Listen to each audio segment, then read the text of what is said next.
மக்களே இங்க பாருங்க, இன்னைக்கு ஸ்பெஷல் மாமா செஞ்ச கருவாட்டு குழம்பு. சிலா என்ன மாமா? என்ன அடுப்பங்கரையில பாத்திரத்தை உருட்டிட்டு இருக்க? எல்லாம் சமைச்சு வச்சுட்டு போல வாசனை அடிக்குது, அதான் வந்து பார்த்தேன். ஆமா, என்னெல்லாம் சமைச்சிருக்கேன்னு பாக்குறியா?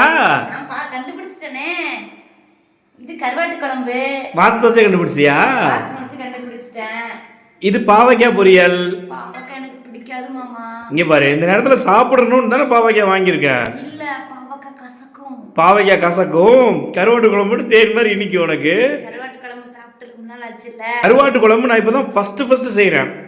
வாசனை வருது ரைட்டு, எடுத்து சாப்பிட்டு பார்த்தா தான் எப்படி டேஸ்ட் என்ன ஏதுன்னு தெரியும். சரி, நல்லா இல்லாட்டா கூட போக நான் கத்துக்கிறேன்.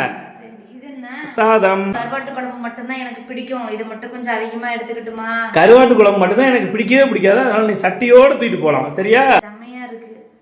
பட வாசனை நல்லது. ரொம்ப நாள் ஆச்சு ஹாஸ்பிட்டல்ல இருந்துட்டு, சாப்பிட முடியல, வாய்க்கெல்லாம் எதுவுமே பிடிக்கல.